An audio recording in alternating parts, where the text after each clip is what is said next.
Oke bro, sebelum kita lanjut dengan teknik Bhairava ke-18, ada beberapa hal yang perlu diketahui. Dari teknik-teknik sebelumnya, kita tahu tentang 3 hal mendasar sebagai akar dari manusia, yaitu pusat pusar, mata ketiga, dan tali perak. Hal yang paling dasar untuk dipahami tentang pusat-pusat ini adalah, kapanpun dirimu benar-benar terpusat ke dalam, kemanapun pusatnya, dirimu akan jatuh ke pusar. Jika dirimu terpusat di hati, pusat itu tidak terlalu penting, yang penting adalah pemusatan. Jika dirimu terpusat di mata ketiga, maka mata ketiga pun bukan yang paling dasar, yang penting adalah kesadaranmu menjadi terpusat. Jadi, tidak peduli dari mana dirimu memulai, saat dirimu benar-benar terpusat, dirimu akan jatuh ke pusat keberadaanmu, yaitu pusar. Pusar adalah pusat eksistensial kita. Tapi pusat fungsional bisa di mana saja.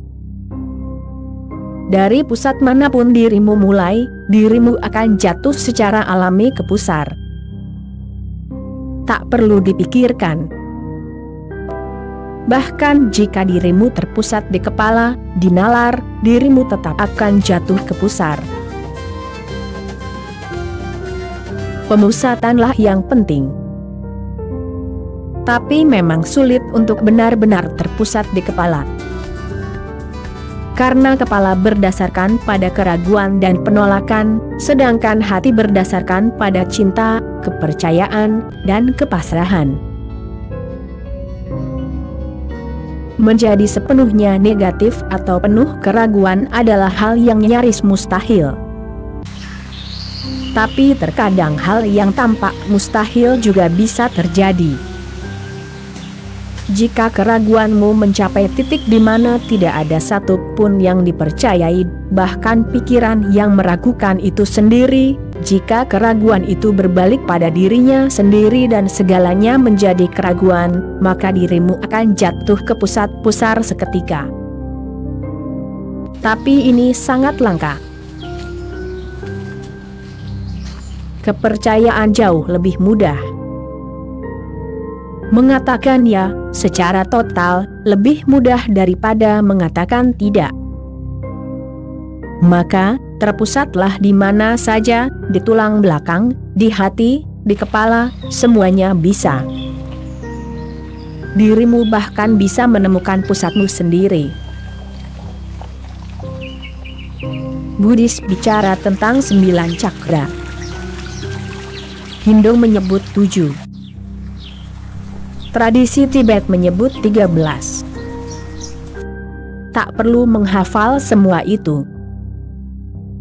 Dirimu bisa menemukan pusatmu sendiri. Pusat manapun dalam tubuh bisa dipakai untuk bermeditasi. Tantra, misalnya, menggunakan pusat seks sebagai titik pemusatan. Kesadaran dibawa sepenuhnya ke sana. Taois bahkan memakai jempol kaki besar.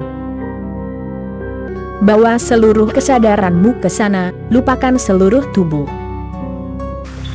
Itu pun akan berhasil. Karena sebenarnya, pusat manapun tidaklah penting, yang penting adalah pemusatan itu sendiri. Perubahan terjadi karena pemusatan, bukan karena pusatnya. Jadi, jangan bingung. Dalam 112 metode meditasi, akan disebutkan banyak pusat. Tapi jangan pusing memilih mana yang paling penting. Gunakan yang sesuai dengan dirimu.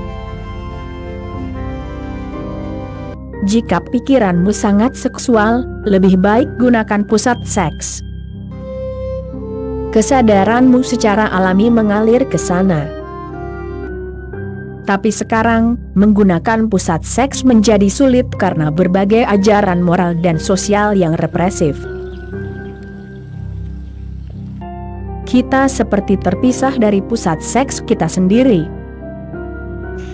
Bahkan, dalam bayangan kita tentang diri sendiri, bagian itu sering tak dianggap sebagai bagian dari kita. Jika dirimu membayangkan tubuhmu, dirimu sering mengabaikan organ seksualmu. Banyak orang merasa organ seksual mereka seperti bukan bagian dari mereka. Kita telah menciptakan pemisahan. Ada penghalang yang membuat kita terputus dari pusat seks kita. Tubuh dibagi dua, atas dan bawah.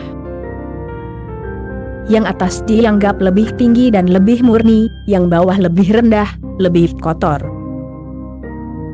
Bahkan pakaian pun dibuat terpisah, untuk tubuh atas dan tubuh bawah. Ini menegaskan pembagian itu. Maka tak heran jika sulit untuk menggunakan pusat seks sebagai titik pemusatan. Tapi justru karena energi biologis mengalir ke sana, pusat itu sangat kuat. Jika dirimu bisa menggunakannya, itu adalah yang terbaik. Ketika dorongan seksual memuncul, tutuplah mata, rasakan energimu mengalir ke pusat seks. Jadikan itu meditasi. Rasakan dirimu berpusat di sana. Lalu perlahan-lahan, kualitas energinya akan berubah. Seksualitas akan menghilang, dan pusat itu menjadi terang, penuh energi, hidup. Jika dirimu benar-benar terpusat, maka seks akan terlupakan seketika. Dari pusat seks itu, dirimu akan merasakan energi mengalir ke seluruh tubuh, bahkan melampaui tubuh, memasuki semesta. Dan jika pemusatan sempurna, dirimu akan kembali ke akarmu, pusar. Tantra telah menggunakan pusat seks.